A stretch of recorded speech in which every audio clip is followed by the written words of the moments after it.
Welcome, everyone. Let's jump right into today's explainer, where we're going to unpack a seriously fascinating case study in leadership straight from an ancient empire. Picture this. Emperor Akbar is taking a stroll in his royal gardens, and he spots this old gardener just working tirelessly in the dirt.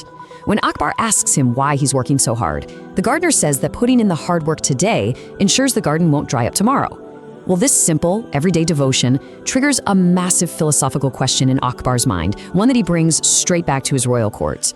So Akbar turns to his wisest ministers and asks them this exact question. What is the greatest power in the world? Now, as you might expect, the court just buzzes with all the usual, predictable answers. Some of the ministers say, oh, it's the might of the royal army. Others argue it's endless wealth or having the absolute most advanced weapons. But Akbar, he's looking for something deeper today. And while the rest of the court is busy debating these totally material answers, his absolute most brilliant advisor, Birbal, is just sitting there completely silent.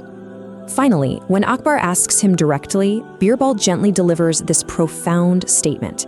He says, "The greatest power in the world lies in human trust and truth." It's an answer that completely flips the conventional idea of power right on its head. Akbar is definitely intrigued, but he's a practical ruler. He demands proof of this within 3 days. And that sets the stage for a really fascinating series of real-world behavioral tests. All right, let's look at case study 1, identifying thieves via psychology. This one starts with a desperate merchant who's had a precious necklace stolen.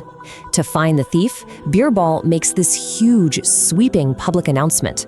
He declares that a highly unusual, magic horse, one that's supposedly capable of instantly identifying criminals, will be brought to the court. Naturally, news of this supernatural lie detector spreads like wildfire. But the next morning, the court is greeted by a completely ordinary black horse, though, of course, only Birbal knows it's ordinary.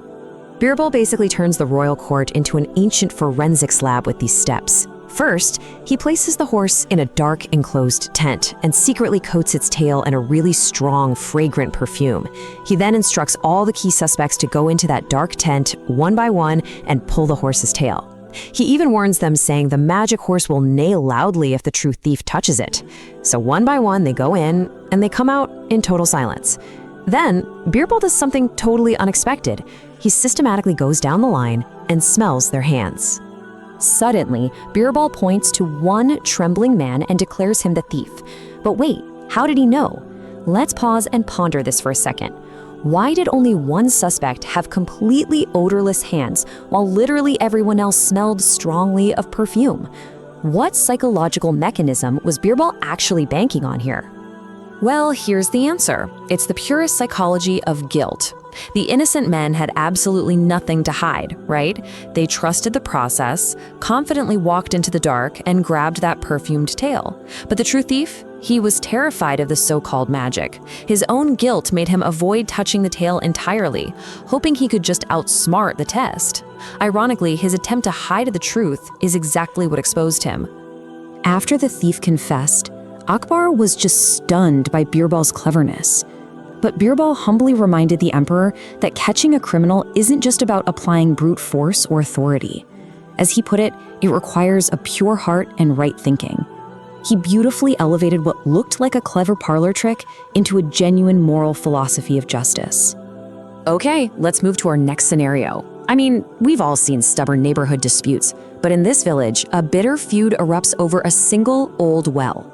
Two powerful families completely paralyze the town fighting over it.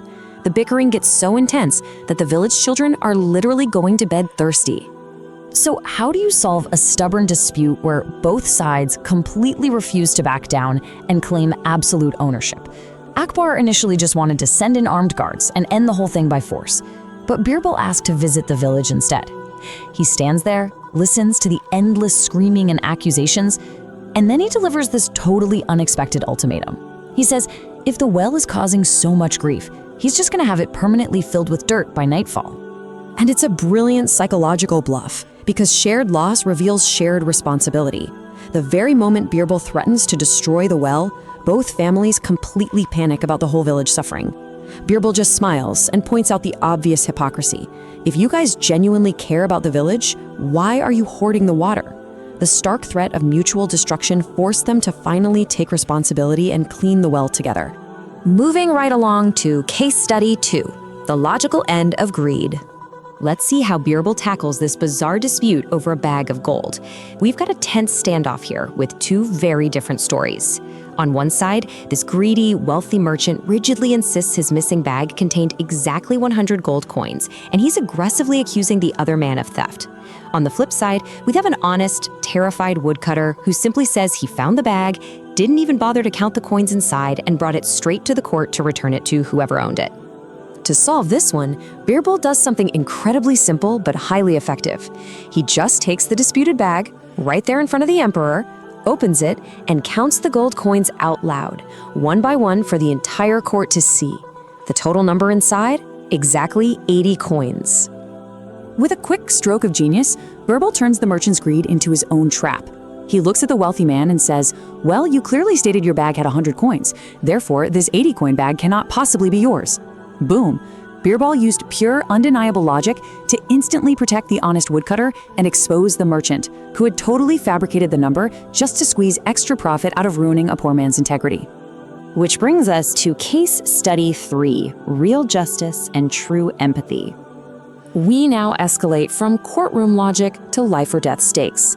A weary, dust-covered traveler arrives at the palace, painting a horrifying picture of a tyrannical local landlord, or zamindar. The allegations are incredibly severe, stealing grain from starving farmers, ruthlessly punishing any dissent, and ruling entirely through fear. The sheer cruelty of it leaves the court in stunned silence, and Akbar, he immediately wants to order an arrest right from the comfort of his throne. But once again, Birbal intervenes with a much deeper perspective. He advises the emperor that to truly understand the suffering of his people, he cannot just issue remote decrees from inside a fancy palace. To know the unvarnished truth, a true leader has to step out of that royal bubble and see the reality with their own eyes. Essentially, they need to go undercover.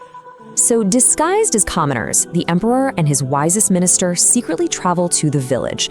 The atmosphere is just heavy with fear. Children are starving in cold, dark homes. When night falls, Akbar and Birbal hide in the shadows behind a tree, and from there they personally witness the zamindar's thugs raiding the peasants' homes, violently dragging away sacks of grain while the villagers just watch in absolute silent terror. Seeing this blatant injustice firsthand makes Akbar's blood boil.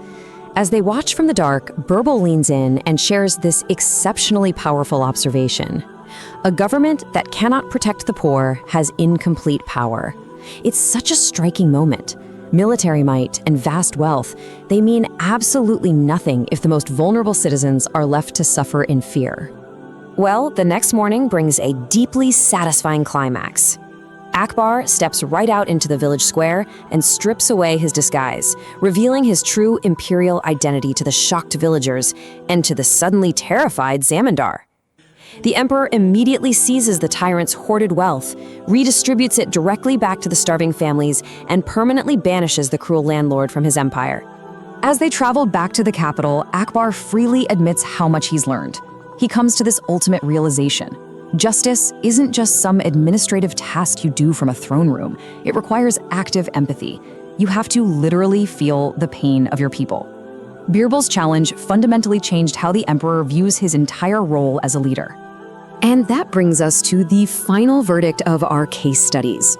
Through a perfumed horse's tail, a threatened village well, an opened bag of coins, and a tense undercover mission in the dark, Birbal definitively proved his point to the emperor. The greatest power in the world isn't a massive army or a shiny weapon.